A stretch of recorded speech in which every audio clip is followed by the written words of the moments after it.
दोस्तों, हम हर दिन बड़ी मेहनत से आपके लिए एक दिल दहला देने वाली हॉरर स्टोरी बनाते हैं। तो अगर आप हमारी यानी इंडियन राइटर चैनल की कहानियाँ एंजॉय कर रहे हैं, तो हमारे चैनल को सब्सक्राइब कीजिए और हमारी लेटेस्ट वीडियोस की नोटिफिकेशन के लिए बेल आइकॉन दबाना मत भूलना। तो चलिए बिना किसी देरी के शुरू करते हैं आज की ये रोंगटे खड़े कर देने वाली दास्तान। मैं करीब 15 साल से बस चला रहा था। अब तक कुछ भी नया नहीं था। नशे में धुत यात्री, देर रात की लड़ाइयां, बिना टिकट चढ़ने वाले लोग। ये बस एक नौकरी थी जैसी कोई और होती है। कुछ दिन लंबे होते थे, कुछ और भी ज्यादा लंबे, और फिर कभी कभी ऐसा रूट मिल जाता था जो मन में सवाल उठा देता था। आखिर यह काम मैंने चुना ही क्यों? उस रात भी ऐसा ही एक रूट था। डिपो मैनेजर पांडे जी मुझे आवाज देकर बुला रहे थे, ठीक तब जब मैं टाइम कार्ड पंच करने ही वाला था। शर्मा, आज रात 11:30 की नंदगांव वाली बस तू ही चला ले। मैंने भौहें चढ़ाई। ये मेरी शिफ्ट नहीं है पांडे जी, किसी और को दे दीजिए। वो माथा दबाने लगे जैसे सिर में दर्द हो। कोई और है नहीं, ड्राइवर गायब है। बस आज के लिए मान जा, बड़ी मेहरबानी होगी। मैंने घड़ी की तरफ देखा। लंबी रात होने वाली थी। नंदगांव का नाम सुनते ही अजीब सा एहसास हुआ। दूरी ज्यादा नहीं थी, सिर्फ 3 घंटे का रास्ता, वो भी ज्यादातर वीरान सड़क। लेकिन उस रूट के बारे में कहानियां सुनी थी। अंधविश्वास, भूत प्रेत की बातें, लापता हुए लोग। मैं इन बातों पर यकीन नहीं करता था, मगर न जाने क्यों इस रास्ते पर जाने का मन नहीं कर रहा था। ठीक है, मैंने कहा, लेकिन यह एहसान मत भूलिएगा। बस के भीतर चढ़ा तो कंडक्टर राजू पहले ही मौजूद था। मुझसे छोटा था, 30 के आसपास, पतला दुबला, और जब भी घबराता था तंबाकू चबाने लगता था। नंदगांव? उसने पूछा, हल्का सा मुस्कुराते हुए। हाँ, मैंने जवाब दिया। डर लग रहा है? उसने तंबाकू थूका। डर नहीं भाई, बस लोग अजीब अजीब बातें करते हैं इस सड़क के बारे में। मैंने सिर झटका। लोग बहुत कुछ कहते हैं। चल जल्दी खत्म करते हैं इस सफर को। बस में ज्यादा भीड़ नहीं थी, बस गिनती के यात्री। एक औरत अपने छोटे बच्चे के साथ, 2 बूढ़े जो धीमी आवाज में बातें कर रहे थे, और एक आदमी सबसे पीछे बैठा था, सख्त, सीधा, अजीब तरह से सामने देखते हुए। कुछ था उसमें जो मुझे खटक रहा था, मगर मैंने ध्यान नहीं दिया। इंजन गरजा और हम डिपो से बाहर निकल गए। सड़क और सन्नाटा सामने अंधेरी सड़क फैली थी, बिल्कुल शांत। स्ट्रीट लाइट झपक रही थी। हवा भारी लग रही थी, जैसे बस पर ही कोई बोझ डाल दिया हो। शहर के बाहर निकलते ही एक अजीब सा एहसास हुआ, जैसे पेड़ों के पीछे कोई हमें देख रहा हो। और यह तो सिर्फ शुरुआत थी। बस हिचकोले खाते हुए सड़क पर बढ़ी। हेडलाइट्स अंधेरे को चीर रही थी, मगर उसके आगे बस काली गहराई थी, घनी, ठोस, जैसे धुंध की परत हो। सड़क ठीक नहीं थी, कहीं कहीं गड्ढे, कहीं उखड़ी हुई डामर, मगर कुछ और भी अजीब लग रहा था। रास्ते में एक मील का पत्थर आया। मैंने उस पर निगाह डाली। नंदगांव 50 किलोमीटर, मगर कुछ गड़बड़ थी। वो पत्थर नया नहीं लग रहा था, पुराना, काई से ढका हुआ, जैसे दशकों से वहां खड़ा हो। रंग उखड़ा हुआ, शब्द धुंधले, शायद रख रखाव नहीं हुआ, मैंने खुद को समझाया। तभी राजू की आवाज आई, हल्की मगर बेचैन। भाई, कुछ अजीब लग रहा है। मैंने लंबी सांस ली। क्या? उसने सिर पीछे की ओर झटक कर इशारा किया। वो आदमी जो सबसे पीछे बैठा है, उसने टिकट नहीं दिया। मैंने भौहें सिकोड़ी। तो मांगना? मांगा था, राजू फुसफुसाया। कुछ बोला ही नहीं, बस बैठा है, ऐसे ही, हिल भी नहीं रहा। मैंने रियर व्यू मिरर में झांका। आदमी वैसे ही बैठा था, बिल्कुल सीधा, चेहरे पर कोई भाव नहीं। एक बार फिर देख ले, मैंने कहा। राजू थोड़ी हिचकिचाहट के बाद धीरे धीरे उसके पास गया। भाई साहब, टिकट? कोई जवाब नहीं। आदमी ने पलक तक नहीं झपकाई। राजू ने कांपते हाथों से उसके कंधे पर हल्का सा थपथपाया, और फिर वो आदमी घूमा, लेकिन इंसानों की तरह नहीं। उसकी गर्दन अजीब तरीके से बहुत धीरे धीरे मुड़ी, जैसे उसके अंदर हड्डियां ही ना हों। ये देख मेरी रीढ़ में सिहरन दौड़ गई। उसका चेहरा पीला था, आंखें ढंसी हुई, होंठ सूखे और फटे हुए। और फिर उसने बोलना शुरू किया, एक धीमी सरसराती आवाज में।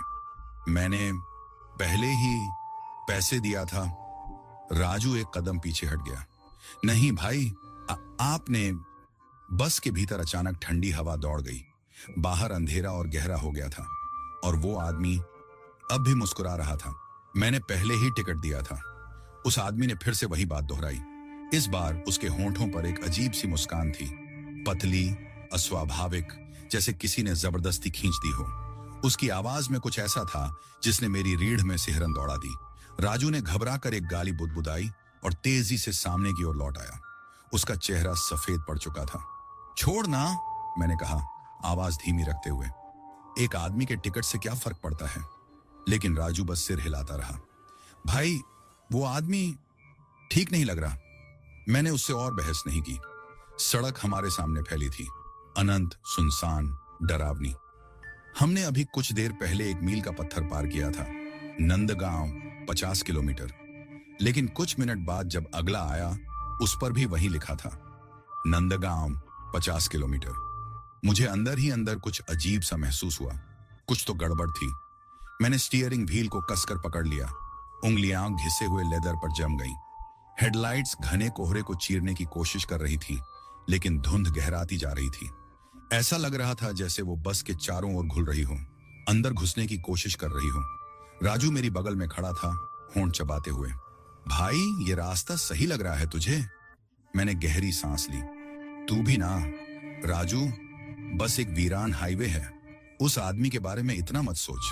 पर राजू चुप रहा। बस झटके से उछली। पहिया किसी गड्ढे में पड़ा था।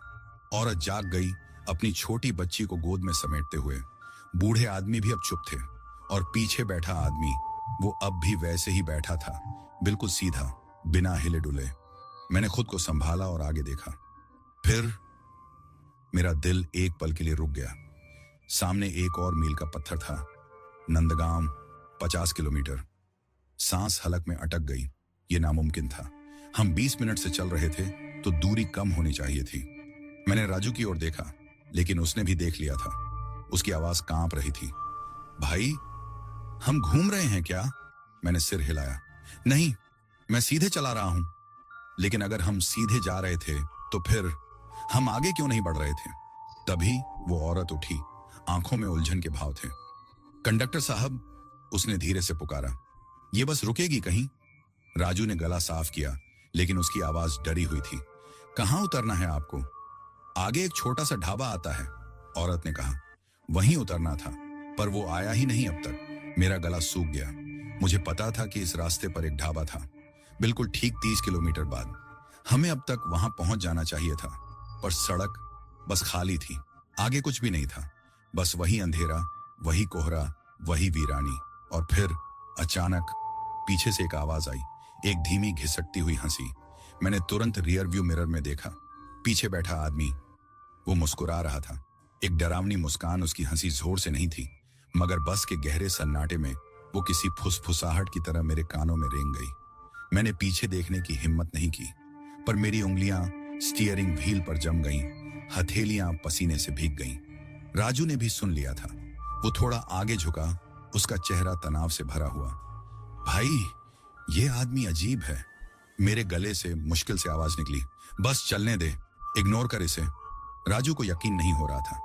भाई, वो हिला तक नहीं, बस हंस रहा है। मैंने फिर से शीशे में देखा।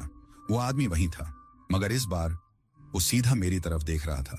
उसकी मुस्कान चौड़ी थी, बहुत ज्यादा चौड़ी, ऐसे जैसे उसके होंठ किनारों से कटे हुए हों। और उसकी आंखें काली, गहरी, खोखली। मुझे एकदम झटका लगा। मैंने फौरन निगाहें हटा ली। दिल जोर से धड़क रहा था। सामने सड़क अब भी वैसी ही थी।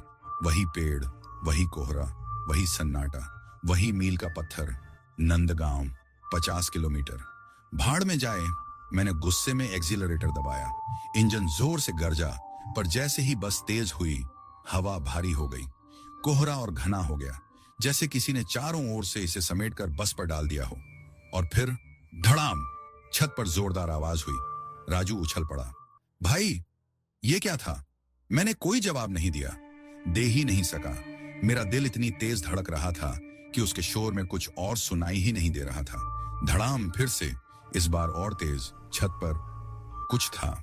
औरत ने झटके से सांस ली, अपनी बच्ची को कसकर पकड़ लिया। बूढ़े आदमी फटी आंखों से अपनी सीटें थामे हुए थे, लेकिन पीछे बैठा आदमी, वो अब भी मुस्कुरा रहा था। राजू बुरी तरह कांप रहा था। भाई, कोई ऊपर है। मैंने स्टीयरिंग को और कसकर पकड़ लिया। नहीं, कोई जानवर होगा। लेकिन कहते हुए भी मुझे खुद यकीन नहीं हुआ।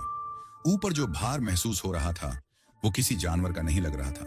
वो कुछ और था, कुछ ऐसा जो इंतजार कर रहा था। और फिर बिना किसी चेतावनी के इंजन ने झटके से आवाज की। बस जोर से हिली, हेडलाइट्स झपकी और बुझ गईं। हम घुप अंधेरे में डूब गए और फिर उस भयानक सन्नाटे में वो आवाज आई, छर्रर छर्रर छर्रर।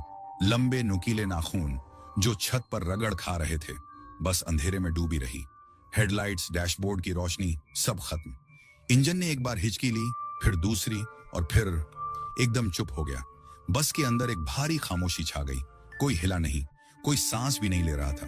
फिर से वही आवाज, छर्रर छर्रर छर्रर। धातु पर घिसटते नाखूनों की खौफनाक खराश।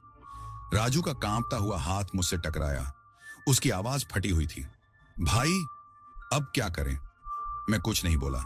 मेरा गला सूख चुका था। बस के पिछले हिस्से से एक हल्की सिसकी सुनाई दी। वो बच्ची थी।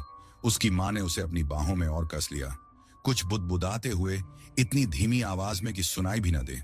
और फिर मेरे पास वाली खिड़की पर एक जोरदार धप्प। मैं झटके से मुड़ा। मेरी नजर खिड़की पर पड़ी। एक हाथ शीशे से चिपका हुआ, लेकिन वो हाथ सामान्य नहीं था। लंबी अस्वाभाविक उंगलियां जो जरूरत से ज्यादा नीचे तक फैली हुई थीं। नाखून काले टूटे हुए शीशे में ढंस गए थे, गहरे निशान छोड़ते हुए। मुझे उसका चेहरा नहीं दिखा, बस वो हाथ दबा हुआ, धकेलता हुआ, अंदर आने की कोशिश करता हुआ। राजू ने घुटी हुई चीख निकाली और लड़खड़ाते हुए सीढ़ियों की ओर गिर पड़ा। और फिर बस के पीछे से वो हंसी फिर से गूंज उठी, धीमी, मनहूस, जैसे कोई हमारे डर को महसूस करके उसका आनंद ले रहा हो। मैंने धीरे धीरे सिर घुमाया। आखिरी सीट पर बैठा आदमी हिला भी नहीं था। अब भी मुस्कुरा रहा था, अब भी हमें देख रहा था। लेकिन इस बार कुछ अलग था। मध्यम इमरजेंसी लाइट हल्की हल्की झपक रही थी, जिससे उसके चेहरे पर अजीब सी परछाइयां बन रही थी। उसकी त्वचा सही नहीं लग रही थी, जैसे वो उसकी अपनी थी ही नहीं। और उसकी मुस्कान पहले से भी ज्यादा चौड़ी हो चुकी थी। मैंने घबराकर अपनी नजरें फेर लीं। मेरे हाथ कांप रहे थे, लेकिन फिर भी मैंने कांपती उंगलियों से चाबी घुमाई। प्लीज प्लीज स्टार्ट हो जा। इंजन हिचका, एक बार, दो बार, और फिर बस गरज उठी। हेडलाइट्स चमक उठी, सड़क पर रोशनी बिखेरते हुए। खिड़की पर रखा वो हाथ गायब था। छत पर रगड़ खाने वाली आवाज बंद हो चुकी थी। एक पल के लिए लगा जैसे हम बच गए, लेकिन तभी मैंने आगे माइलस्टोन पर नजर डाली। नंदगांव 50 किलोमीटर। फिर से, चाहे जितना भी चल लो, हम कहीं नहीं जा रहे थे। और जो भी बाहर था वो अभी तक हमारे साथ खेल रहा था। बस कांपती हुई आगे बढ़ी। इंजन किसी घायल जानवर की तरह गुर्रा रहा था। मैंने एक्सीलेटर दबाया, अपनी उंगलियों को स्टीयरिंग पर कसते हुए। हेडलाइट्स कोहरा चीरने की कोशिश कर रही थी, लेकिन आगे का रास्ता वैसा ही था, लंबा, सुनसान, अंतहीन। राजू अभी भी हाँफ रहा था। भाई ये क्या हो रहा है? मैंने जवाब नहीं दिया। क्या कहता कि हम फंस चुके हैं, कि ये सड़क ही हमारे साथ खेल रही है, कि बस के अंदर कुछ है जो इंसान नहीं है। पीछे बैठे यात्री खामोश थे। माँ अपनी बच्ची को कसकर पकड़े धीरे धीरे कोई प्रार्थना बुदबुदा रही थी। बुजुर्ग सीट की लोहे की रॉड को ऐसे जकड़े हुए थे जैसे जिंदगी उसी से जुड़ी हो। और फिर वो हंसी, फिर से धीमी, तंज भरी, बस की आखिरी सीट से। मैंने खुद को मजबूर किया और रियर व्यू मिरर में झांका। आखिरी सीट पर बैठा आदमी अब भी वहीं था, लेकिन कुछ गड़बड़ थी। उसका चेहरा बदल रहा था, त्वचा फड़फड़ा रही थी, जैसे उसके नीचे कुछ रेंग रहा हो। उसकी मुस्कान और चौड़ी हो चुकी थी, इतनी कि होंठों के किनारे फटने लगे थे। उसकी काली गहरी आंखें सीधे मेरी आंखों में झांक रही थी। और फिर बिना पलक झपकाए उसने कहा, तुम यहां से जा नहीं सकते। मेरी सांस हलक में अटक गई। राजू ने झटके से मेरा हाथ पकड़ लिया। भाई रोको, बस रोको। मैंने ब्रेक पर जोर से पैर मारा, बस जोर से चीखी। टायर घिसटते हुए खाली सड़क पर रुक गए। सन्नाटा, बाहर का कोहरा खिड़कियों से सटा हुआ था, गाढ़े धुएं की तरह। बस के अंदर कोई हिला भी नहीं, कोई बोला भी नहीं। और फिर लाइट झपकी। सिर्फ एक पल के लिए पीछे जलती मध्यम इमरजेंसी लाइट चमकी और वो आदमी गायब था। आखिरी सीट खाली थी, लेकिन हंसी अब भी गूंज रही थी, बहुत पास, बहुत ज्यादा पास, जैसे वो ठीक मेरे पीछे खड़ा हो। मैंने अपनी गर्दन हिलाने की कोशिश भी नहीं की। मैंने पीछे नहीं देखा, मैं देख नहीं सकता था। राजू की आवाज बमुश्किल फुसफुसाहट थी, भाई वो आदमी गया कहां? मैंने स्टीयरिंग और कसकर पकड़ लिया। बैठ जा, चुपचाप। मैंने एक्सीलेटर दबाया, तेज और तेज। बस आगे भागी, हेडलाइट्स कोहरे को चीरती हुई। अगले माइलस्टोन पर नजर पड़ी, नंदगांव 50 किलोमीटर। नहीं नहीं नहीं नहीं, मेरी नजरें धुंधली होने लगी। मेरे हाथ सुन्न पड़ चुके थे, लेकिन स्टीयरिंग से नहीं हटा रहा था।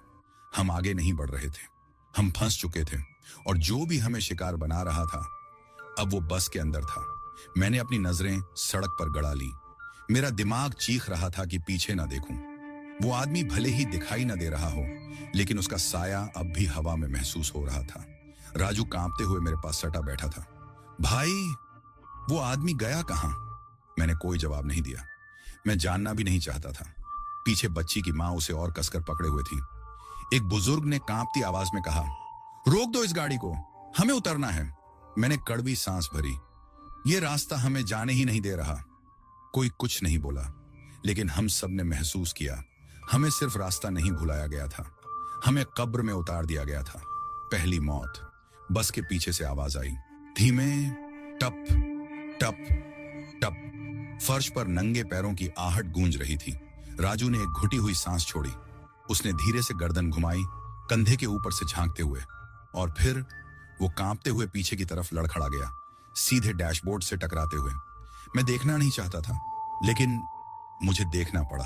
धीरे धीरे मैंने सिर घुमाया, बस इतना कि रियर व्यू मिरर में देख सकूं, और मेरी रगों में खून जम गया। वो बुजुर्ग जो खिड़की के पास बैठा था गायब था। उसकी सीट खाली थी, उसका बैग वहीं रखा था, उसकी छड़ी सीट के किनारे टिके हुए थी, लेकिन वो कहीं नहीं था। उसका साथी दूसरा बुजुर्ग एकदम जड़ हो चुका था। उसकी सूखी कांपती उंगलियां सीट की पकड़ इतनी जोर से जकड़े हुए थीं कि उसकी हथेलियां सफेद पड़ गई थीं। मैं कुछ कहने के लिए मुंह खोलने ही वाला था, और तभी फर्श पर कुछ टपका।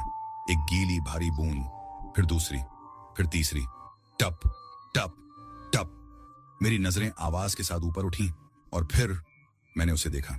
वो बुजुर्ग जो लापता था, या कहें उसका जो बचा था, वो लगेज रैक से उल्टा लटका हुआ था। उसका शरीर अजीब तरीके से मुड़ा हुआ, गर्दन किसी असंभव कोण पर झूलती हुई।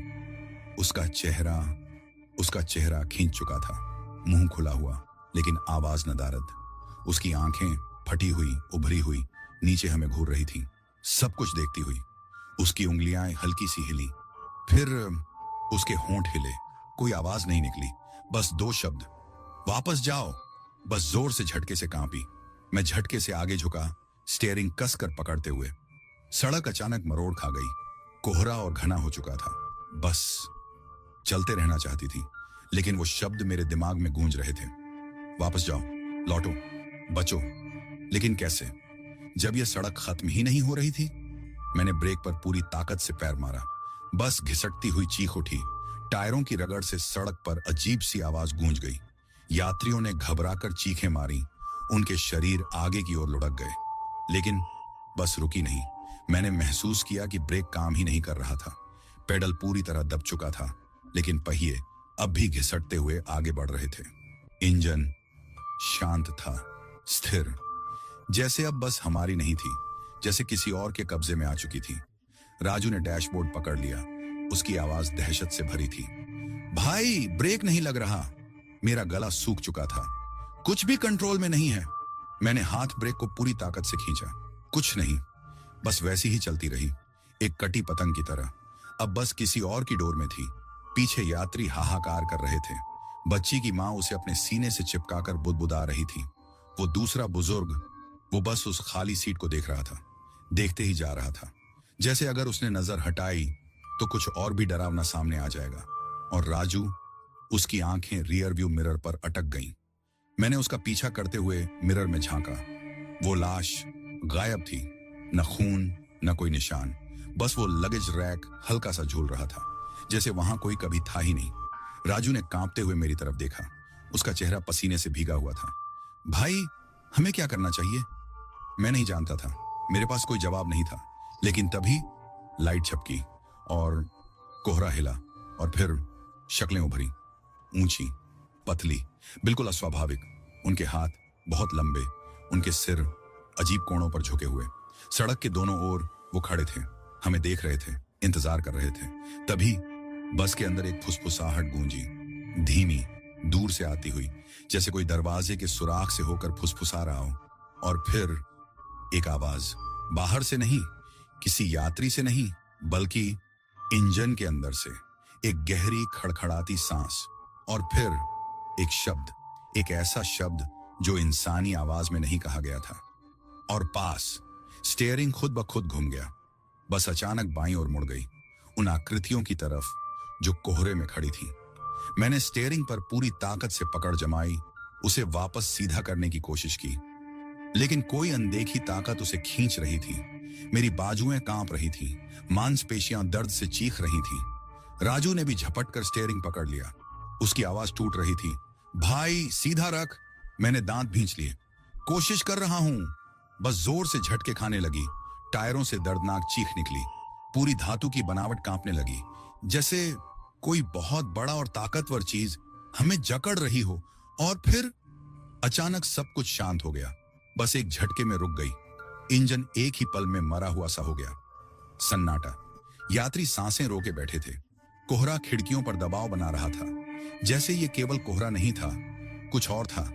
और फिर दरवाजा चरमराया, खुल गया। किसी ने हमें जाने नहीं दिया था, बल्कि किसी को अंदर आने दिया गया था। बस का दरवाजा धीरे धीरे अपने आप खुल गया। एक तेज ठंडी हवा अंदर दौड़ पड़ी, लेकिन कोहरा अंदर नहीं आया। वो बस बाहर ही अटका रहा, गाढ़ा और अडिग, जैसे ये एक सीमा थी इस दुनिया और किसी भयानक चीज के बीच की। कोई नहीं चढ़ा, कोई आकृति अंदर नहीं आई, और फिर भी मैंने उसे महसूस किया। कुछ अंदर आ चुका था। यात्री भी महसूस कर सकते थे। मां ने अपनी बेटी को और कसकर पकड़ लिया, उसकी उंगलियां सफेद हो गईं। बूढ़े आदमी की सांसें अब और भारी हो गईं। राजू डैशबोर्ड से सट गया, उसने पीछे देखने से साफ इनकार कर दिया। बस के अंदर की हवा बदल गई थी, कुछ भारी, कुछ गलत।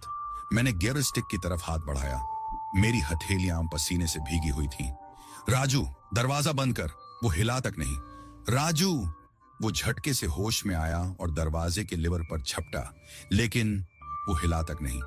उसके हाथ कांपते हुए फिर से खींचने लगे। उसकी आंखों में दहशत साफ थी। भाई, ये लॉक हो गया है। बिल्कुल, क्योंकि जो अंदर आ चुका था वो अब बाहर नहीं जाना चाहता था। मैंने सूखे गले से निगला और फिर सड़क की तरफ देखा। कोहरा वही था, न खत्म होने वाला, न शहर का कोई निशान, न कोई जिंदगी, बस वही पत्थर। फिर से नंदगांव, 50 किलोमीटर। और फिर पीछे से एक आवाज आई, सूखी, रिसती हुई सांस। मैंने स्टीयरिंग पर पकड़ और कस ली। वो अब किसी सीट पर बैठ चुका था, अदृश्य यात्री। मैंने उसे नहीं देखा, लेकिन मैंने सुना। सीट पर कोई हल्का सा हिला, कपड़ों की सरसराहट, एक गहरी सड़ती हुई सांस, जैसे फेफड़े अंदर से गल चुके हों। और फिर एक आवाज, धीमी, बहुत पास से, चलो। मैंने झटके से रियर व्यू मिरर में देखा और मेरी धड़कन रुक गई। बस की पूरी पिछली सीटें भर चुकी थीं, काले साए हर सीट पर, उनके चेहरे धुंधले, धुएं की तरह फैले हुए, लेकिन उनकी आंखें मुझे देख रही थीं। मेरा दम घुटने लगा। राजू ने भी देखा और फिर चीख पड़ा। वो झटके से पीछे हट गया, डैशबोर्ड से जा टकराया। उसका चेहरा सफेद पड़ चुका था। भाई, ये कौन है? मैंने कांपते हुए गियर स्टिक पकड़ी, मेरी उंगलियां सुन्न हो रही थी। मुझे अब परवाह नहीं थी कि ये बस कहां जा रही है। बस अब ये रुकनी नहीं चाहिए। इंजन दहाड़ते हुए जिंदा हो गया। पीछे बैठे लोग नहीं हिले, लेकिन वो इंतजार कर रहे थे। किस चीज का मैं नहीं जानता था और जानना नहीं चाहता था। मैंने एक्सीलरेटर दबाया, बस झटके से आगे बढ़ी और फुसफुसाहट शुरू हो गई, धीमी, सिहरन भरी, सीटों के बीच से सरकती हुई, मेरे कानों में रेंगती हुई। शब्द नहीं थे, बस आवाजें, गुनगुनाहट, सुर लयबद्ध थे, पर कोई भाषा नहीं, बस एक सर्द रेंगती हुई दहशत। मैंने दांत भींच लिए और बस चलाता रहा। कोहरा हमें निगल चुका था और कहीं बस के अंधेरे में कोई हंसा। बस आगे बढ़ रही थी, पर रास्ता नहीं बदला। किलोमीटर दर किलोमीटर कोहरा और गाढ़ा होता गया, दुनिया के किनारे घुलते हुए। मैंने स्टीयरिंग कसकर पकड़ा, उंगलियों में दर्द होने लगा। यात्री अब खामोश थे, सिवाय पीछे से आती फुसफुसाहट के, धीमी, लगभग प्रार्थना जैसी। राजू पास में अकड़ कर बैठा था, उसकी सांसें तेज हो रही थीं, उसकी नजरें रियर व्यू मिरर की ओर गईं, फिर झटके से हट गईं। वो नहीं देखना चाहता था, मैं भी नहीं। नंदगांव 50 किलोमीटर, फिर से, अब भी, हमेशा। मेरी छाती भारी हो गई। हम आगे नहीं बढ़ रहे थे, हम कहीं नहीं जा रहे थे, हम फंस चुके थे। और फिर एक आवाज, तेज, धप, जैसे कुछ भारी चीज छत पर गिरी हो। फिर दोबारा धप धप धप, कुछ ऊपर चल रहा था। यात्री बेचैन होकर हिले, उनकी निगाहें छत की ओर उठ गईं। छोटी बच्ची सुबकने लगी, अपनी मां की गोद में छिप गई। और फिर खरोंचने की आवाज, धीमी, लंबी, सावधान, जैसे कोई नाखूनों से धातु चीर रहा हो। मैंने मुश्किल से निगलते हुए कहा, राजू। उसने कोई जवाब नहीं दिया। वो पत्थर की तरह अकड़ा बैठा था, उसकी उंगलियां घुटनों में धंस चुकी थीं। ढप, कुछ ऊपर खिसका, और फिर वो निशान, सामने की कांच पर, एक हाथ बाहर से चिपका हुआ, जैसे कोई आसमान से गिरकर बस के बोनट पर आ टिका हो। पर वो हाथ सही नहीं था। उंगलियां लंबी, नाखून फटे हुए, त्वचा सूखी, मुर्दों जैसी। फिर एक और हाथ, और फिर एक और। पूरी विंडशील्ड भरने लगी, हजारों हाथों के निशान, एक के ऊपर एक, कांच को पूरी तरह ढकते हुए। और उनके बीच एक चेहरा, गहरी धंसी आंखें, गाल पिचके हुए, मुंह असहज रूप से फैला हुआ, एक कटीली मुस्कान में। मेरा दम घुटने लगा। और फिर उसने कहा, कहाँ था ना, रुक जाओ। बस झटके से रुक गई। मैंने ब्रेक तक नहीं छुआ था। इंजन बंद हो गया, लाइट्स टिमटिमाई, सन्नाटा। कोई नहीं हिला, कोई नहीं बोला, कोई सांस तक नहीं ले रहा था। और फिर दरवाजा खुलने लगा, धीरे धीरे, एक कर्कश चीख जैसी हाइड्रोलिक फुफकार, इंच दर इंच, जैसे कोई मरता हुआ कुछ आखिरी बार कहने की कोशिश कर रहा हो। सड़ांत से भरी ठंडी हवा बस में घुस आई। पसीने के बावजूद मेरी रीढ़ में बर्फ जम गई। मेरा पेट मरोड़ खाने लगा। मैं हिल नहीं सका। राजू मेरे बगल में जड़ हो गया था, उसके होंठ कांप रहे थे। पीछे बैठे यात्री बुत बने, उनकी दहशत का बोझ मुझे महसूस हो रहा था। कुछ अंदर आ रहा था, चलकर नहीं, दौड़कर नहीं, बस घुस रहा था, जैसे ये बस हमेशा से उसी की थी।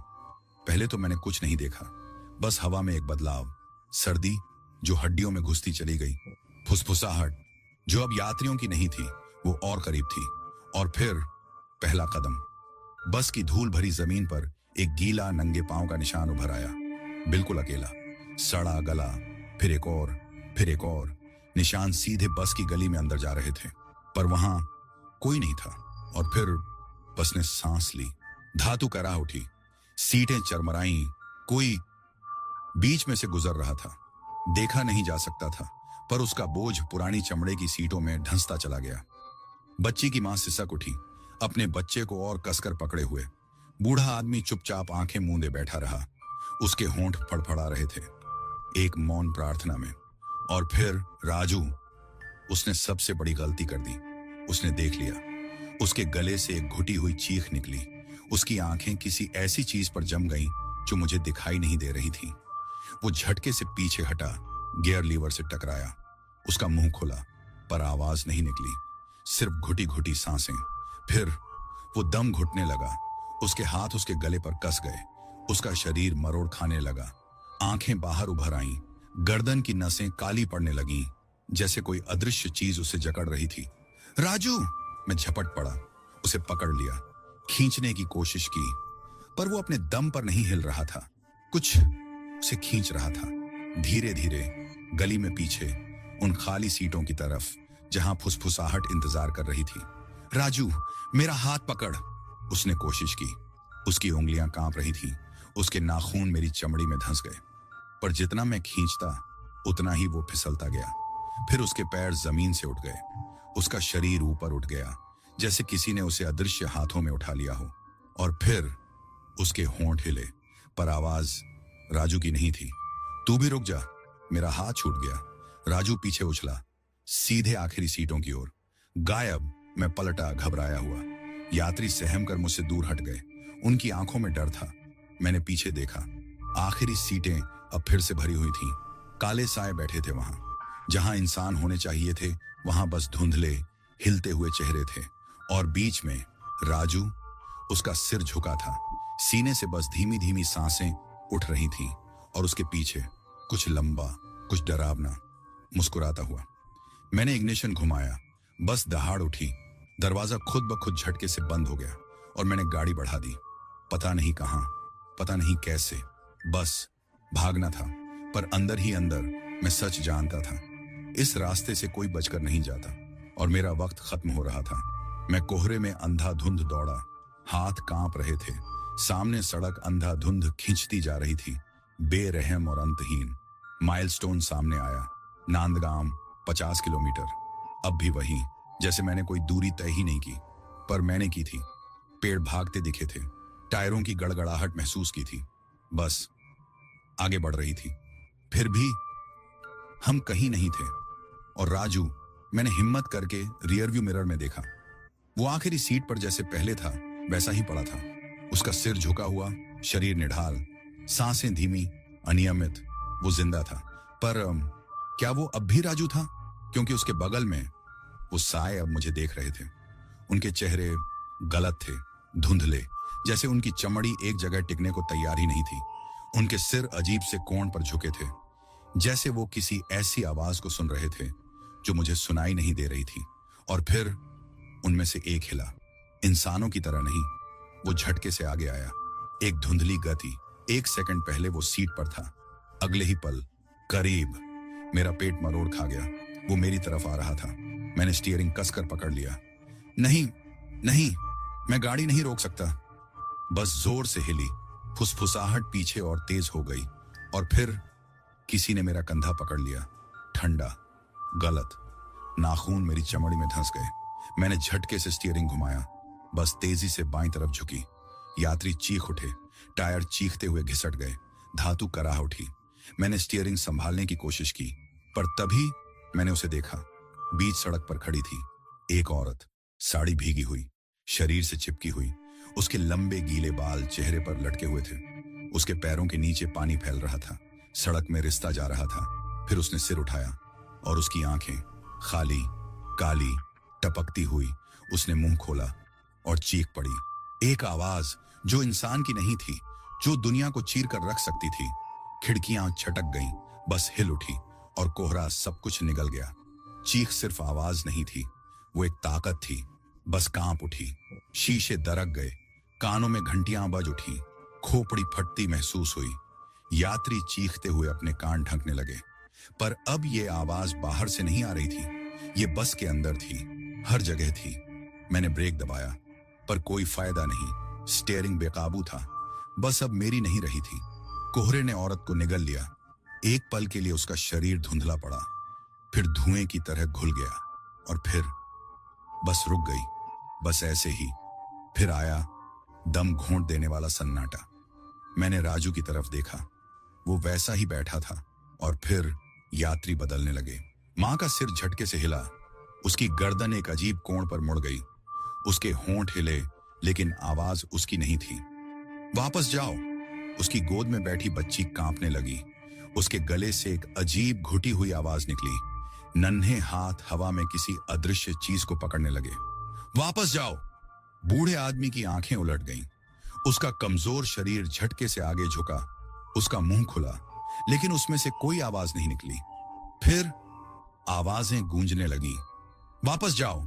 मैंने स्टीयरिंग को कसकर पकड़ लिया। मेरी उंगलियां सफेद पड़ गई थीं। तुम क्या चाहती हो? मैंने फुसफुसाकर पूछा। जवाब पीछे से आया, नरम, गीला, इंसाफ। मैंने धीरे धीरे सिर घुमाया और वह वहीं थी, साड़ी पहने एक औरत, बस की गली में खड़ी, जैसे कोई अदृश्य धागा उसे हिला रहा हो। उसके भीगे हुए कपड़ों से पानी टपक रहा था, फर्श पर गहरे निशान बनाते हुए। काले लंबे बाल उसके खोखले चेहरे से चिपके हुए थे। होंठ एक डरावनी मुस्कान में मुड़ गए थे, या शायद वह मुस्कान नहीं थी। उसकी आंखें काली, गहरी, बहती हुई खून से लथपथ सीधे मेरी आंखों में समा गईं। तुम इस सड़क पर गाड़ी चलाते हो? वह फुसफुसाई। लेकिन क्या तुम्हें पता है यहां क्या हुआ था? मैं कुछ बोल नहीं पाया। वह आगे बढ़ी। हवा भारी हो गई, ठंडी, बोझिल, क्या तुम्हें पता है तुम किसका हिस्सा हो? बस चरमराई। बाहर कोहरा हिला, जैसे उसके नीचे कुछ सांस ले रहा हो। फिर उसने हाथ उठाया, बस की दीवारें छिलने लगी, सड़क बदल गई और अचानक मैं वर्तमान में नहीं था, मैं अतीत में था। दुनिया डगमगाई, बस घुलकर धुएं में बदल गई, खिड़कियां धुंध में समा गईं, यात्रियों की जगह खाली रह गई और मैं एक कच्ची सड़क के बीच खड़ा था, न पक्की न श्रापित। बारिश की गंध हवा में थी, काले बादल आसमान में लटक रहे थे और तभी मैंने उसे देखा। साड़ी पहनी वही औरत, लेकिन वह भूत नहीं थी, अभी नहीं। वह जिंदा थी। वह सड़क पर चली जा रही थी, अपनी छाती से एक छोटे से कपड़े में लिपटा बच्चा चिपकाए। उसकी नंगी एड़ियां कीचड़ में ढंस रही थी, साड़ी बारिश में भीग चुकी थी। बार बार वह पीछे देख रही थी, डरी हुई। वह किसी से भाग रही थी। तभी एक कर्कश आवाज हवा में गूंजी, मर्दों की आवाजें, भारी, गुस्से में भरी। मैंने मुड़कर देखा, अंधेरे से कुछ आदमी निकले, हाथों में जलती लाल लटेनें झूल रही थीं। उनके चेहरे गुस्से से बिगड़ गए थे और फिर मुझे सब समझ में आ गया। यह सिर्फ कोई आत्मा नहीं थी, यह हत्या थी। एक आदमी चिल्लाया, शराब से लड़खड़ाती आवाज में, वापस आ सीता, ये बच्चा मेरा है। वह सीता और तेज भागी, पर वह तेज नहीं थी। आदमी उसे पकड़ चुके थे। बच्चा उसके हाथों से छीन लिया गया। सीता घुटनों के बल गिर गई, हाथ फैलाए गिड़गिड़ाती रही, मुझे दे दो, ये तुम्हारा खून नहीं है। उस आदमी जो उसका पति था ने बच्चे को घूरा। उसके चेहरे पर घृणा उतर आई। वह जानता था वह पिता नहीं था और यही काफी था। बिना झिझक उसने मुड़ा और बच्चे को नदी में फेंक दिया। सीता की चीख ने आसमान चीर दिया। मैं कुछ नहीं कर सकता था, मैं सिर्फ देख सकता था। वह पानी की ओर झपटी, पर आदमियों ने उसे पकड़ लिया। वह हाथ पैर मारती रही, रोती रही, उनके पंजों से छूटने की कोशिश करती रही। ऊपर आंधी गरज रही थी, नीचे नदी उफन रही थी। और फिर आदमियों ने फैसला किया। उन्होंने उसे सिर्फ मारा नहीं था, उन्होंने उसे तड़पाया था। उसे घसीटते हुए सड़क पर घसीटा गया, कीचड़ और पत्थरों में। वे हंसे, थूका, उसका नाम गालियों से भरा और फिर उसे जिंदा दफना दिया। मील के पत्थर के ठीक नीचे, उसी सड़क के नीचे जिस पर मैं न जाने कितनी बार अपनी बस चला चुका था। मुझे उसकी चीखें सुनाई दी जब मिट्टी उसके चेहरे पर गिर रही थी, उसे दबा रही थी। मैंने महसूस किया कि कैसे उसके नाखून टूट रहे थे जब वह उस लकड़ी के डिब्बे को खोदने की कोशिश कर रही थी जिसमें उसे ठूंस दिया गया था। और फिर सन्नाटा। अचानक स्मृति धुएं की तरह बिखर गई। मैं फिर से बस में था। वह औरत मेरे सामने खड़ी थी। अब सिर्फ भूत नहीं, कुछ और थी। वह प्रतिशोध थी। उसकी काली लहूलुहान आंखें मुझसे मिली। अब तुम जान चुके हो। उसके सड़े हुए गाल पर एक आंसू लुढ़का। तुम मेरी कब्र पर बस चलाते हो। मेरी सांसें अटक गईं। सच्चाई असहनीय थी। ये सड़क सिर्फ भूतिया नहीं थी, ये एक कब्र थी। और मैं बरसों से उसकी यातना के ऊपर अपने पहिए घुमा रहा था। उसकी आवाज धीमी हो गई, एक फुसफुसाहट जैसी। बोलो ड्राइवर, तुम्हारे साथ क्या किया जाए? उसके शब्द हवा में ठहर गए, रात से भी भारी। बोलो ड्राइवर, तुम्हारे साथ क्या किया जाए? मैं अपनी सीट पर जकड़ा रह गया। हाथों की पकड़ स्टीयरिंग पर कस गई। भले ही बस रुकी हुई थी, अंदर की हवा भारी थी, दम घोंटने वाली। खिड़कियों पर धुंध चिपकी थी, मानो कोई अदृश्य चीज बाहर खड़ी इंतजार कर रही हो। मुझे जवाब पता था। मैं कुछ भी कहता, कोई फर्क नहीं पड़ता। ये सड़क श्रापित थी। जिन लोगों ने उसके साथ अन्याय किया था वे कब के मर चुके थे, लेकिन उनका पाप इस जमीन पर जिंदा था। और मैं भी इस श्राप का हिस्सा बन चुका था। वह आगे बढ़ी। उसके भीगे कपड़ों से पानी टपक रहा था, बस की जमीन पर गहरा धब्बा बनाते हुए। चारों ओर यात्री खामोश बैठे थे, उनकी आंखें खाली, चेहरे कुछ गलत, जैसे कठपुतलियां जिनकी डोर किसी ने छोड़ दी हो। अब यहां उसी का राज था। मेरे गले में कुछ अटक गया, मेरी आवाज कांप उठी। मैंने कुछ नहीं किया, मुझे नहीं पता था। उसका सिर हल्का सा झुका और फिर एक भयानक, चौड़ा, अस्वाभाविक सा मुस्कान उसके चेहरे पर फैल गई। सच में? उसके शब्दों का भार मेरी हड्डियों तक उतर गया। क्या सच में मुझे कभी कुछ महसूस नहीं हुआ था? क्या मैंने कभी इस सड़क पर कुछ अजीब नहीं देखा था? जब मेरी हेडलाइट्स धुंध में किसी आकृति को पकड़ती थी जब यह सड़क हर रात खामोश रहती थी, मानो खुद जमीन ने सांसें रोक रखी हों। जब मील के पत्थर के पास से गुजरते वक्त कोई कानों में फुसफुसाता था, मैंने सब नजरअंदाज किया था, हंसकर टाल दिया था। लेकिन मृत लोग कभी नहीं भूलते, और अब मैं भी उसकी सजा में शामिल था। वह और पास आई और बस के भीतर ठंड गिरने लगी। मेरी सांसें धुएं की तरह हवा में घुलने लगी। कोने में बैठी औरत ने अपने बच्चे को कसकर पकड़ लिया। बूढ़ा आदमी कांपते होंठों से प्रार्थना बुदबुदाने लगा। लेकिन अब मुझे बचाने कोई नहीं आएगा। मेरे पास आखिरी मौका था, गिड़गिड़ाना या लड़ना। मैंने वही किया जो मैं कर सकता था। मैंने एक्सीलेटर पर पैर दे मारा। इंजन चीख उठा, टायर घिसट गए और बस धुंध के भीतर घुस गई। वह नहीं हिली। उसे हिलने की जरूरत नहीं थी। सड़क गायब हो गई, दुनिया घूमने लगी और फिर मैं गिरने लगा। मैंने आंखें खोली। चारों ओर पानी टपकने की आवाज, अंधेरा, ठंड और गीली मिट्टी की गंध मेरे फेफड़ों में भर गई। मैं अब बस में नहीं था। मैं दफनाया जा चुका था। मेरे हाथ मिट्टी में फड़फड़ाए, उंगलियां भीगी लकड़ी को खुरचने लगी। मेरा सीना धौंकने की तरह चल रहा था, लेकिन हवा खत्म हो रही थी। दीवारें मुझ पर कसने लगी। मिट्टी का बोझ मुझे कुचलने लगा। अब मुझे पता था मैं कहाँ हूं। उसकी कब्र में, वही जगह जहां सालों पहले उन्होंने उसे फेंक दिया था। अब इस जमीन ने मुझे भी निगल लिया था। अंधेरे में एक आवाज गूंजी, धीमी, कोमल। अब तुम समझ चुके हो? मैं चीख पड़ा। मैंने खुद को छुड़ाने की कोशिश की, लेकिन मिट्टी गिरती रही, मेरे मुंह में भरती गई, मेरी सांसों को रोकती गई। और फिर सन्नाटा। कहीं ऊपर, बहुत दूर, बस का इंजन गरजा। बस अगले कस्बे में रुकी। दरवाजा चरमराया और सुबह की पहली किरण भीतर आई। यात्री एक एक कर उतरे, बेखबर, उलझे हुए। उन्हें ठीक से याद नहीं था कि उनके साथ क्या हुआ। कुछ फुसफुसाए धुंध में दिखने वाली एक औरत के बारे में, अजीब सपनों के बारे में, लेकिन किसी ने भी ड्राइवर का जिक्र नहीं किया, क्योंकि वह गायब हो चुका था। सिर्फ एक आदमी सीट पर रह गया था, राजू। उसके हाथ स्टीयरिंग पर कांप रहे थे, उसकी सांसें उखड़ी हुई थीं। धीरे धीरे उसने सिर घुमाया और उस खाली सीट को देखा जहां कभी ड्राइवर बैठा करता था।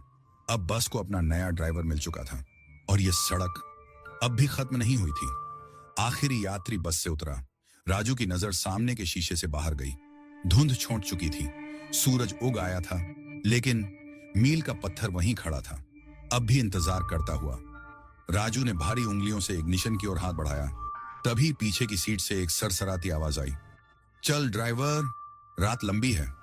तो दोस्तों, आज की कहानी यहीं पर खत्म होती है। तो दोस्तों, दिल थाम के बताओ, कैसी लगी आपको ये कहानी? अगर सच में मज़ा आया, डर लगा या दिमाग हिल गया हो, तो इंडियन राइटर चैनल को सब्सक्राइब करना बिल्कुल मत भूलना। और हाँ, इसे अपने दोस्तों के साथ शेयर करो, ताकि डर का मज़ा सबको मिले। मिलते हैं अगली कहानी में। तब तक के लिए सतर्क रहो और सुनते रहो इंडियन राइटर।